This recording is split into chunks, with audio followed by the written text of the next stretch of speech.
정치 리더라면 늘 예상치 못한 사건, 사고, 또 정치적 현안에 대해서 위기 관리를 해야 합니다.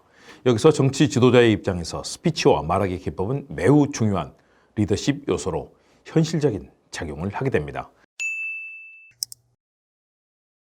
안녕하세요. 김국TV 시사도민고 김국교수의 스피치 횡단열차 힘차게 출발합니다. 많은 관심, 응원, 참여, 좋아요, 댓글 공유, 구독, 알람 설정 부탁드립니다. 제가 책을 냈습니다. 리더의 말하기. 여러분 많은 관심 부탁드립니다. 리더의 말하기는 늘 위기 관리를 의식해야 한다라고 합니다. 왜냐? 정치 분야에서는 늘 예상치 못한 사건, 사고와 정치적 현안이 등장하기 때문입니다. 이때 위기 관리를 해야 하는 지도자의 입장에서 스피치와 말하기 기법은 매우 중요한 리더십 요소가 됩니다. 위기 관리는 정치나 국방 분야에서 또 국내적 또는 국제적 위기의 발생을 예방하고 위기가 발생했을 경우 그 위기 상황을 계속 통제하면서 야기될 수 있는 피해 범위를 최소화하고 전쟁으로의 확대를 방지하고 또 평화적으로 문제를 해결하기 위해 구축해 놓은 제도적 장치 또 절차를 의미합니다.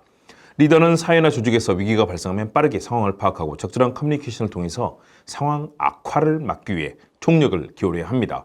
그 과정에서 시간이 지체되거나 잘못된 입장이 나갔을 경우 또 내부의 대응 역량이 부족할 경우 이해관계자나 언론은 제대로 위기관리 대응이 되지 않는다고 판단하고 비판 기사 또 사회적 여론이 악화되는 쪽으로 비등하게 됩니다. 심각하죠? 이 같은 위기관리 대응 실패에 따른 부정적 결과를 최대한 극복하기 위해서는 적극적인 대응을 해야 합니다. 첫째, 대응이 지체되지 않도록 정확하고 신속하게 조치에 나서야 합니다. 예측 가능한 이슈, 유형이 비슷한 이슈의 위기관리 커뮤니케이션은 항상 미리 준비되어 있어야 합니다. 그리고 즉각 대응이 가능하도록 매뉴얼이 있어야 합니다.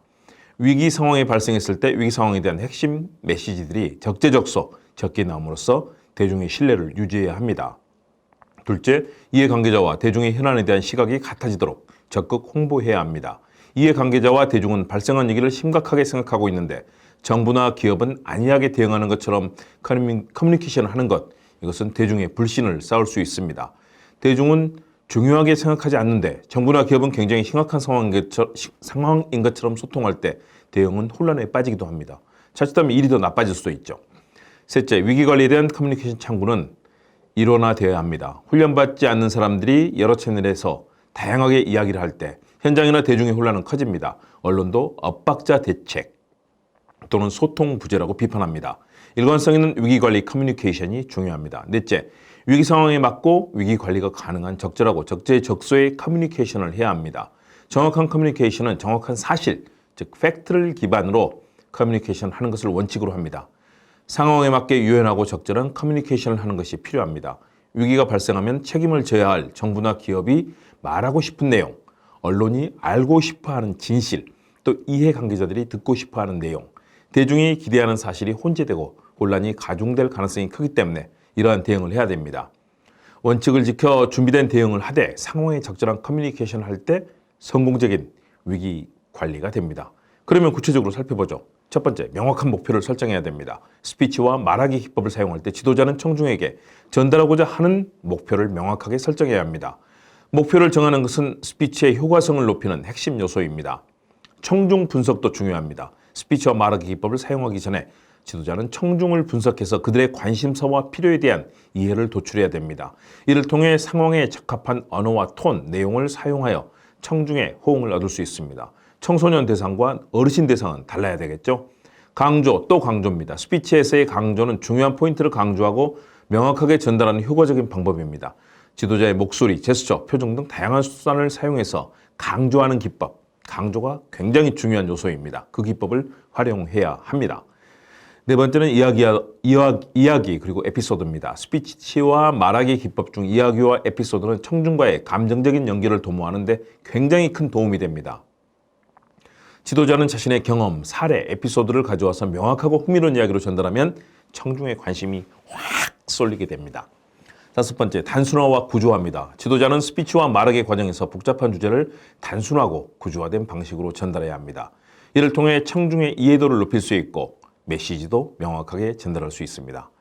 여섯 번째, 다양한 참여 방식입니다. 스피치와 말하기 기법 중 청중과의 상호작용을 강조하고 높여나가는 방법을 활용하는 것이 좋습니다. 지도자는 질문, 투표, 단체 토의 등 다양한 참여 방식을 활용해 청중과의 연결을 강화할 수 있습니다. 7번째, 감정과 감정적 청취입니다.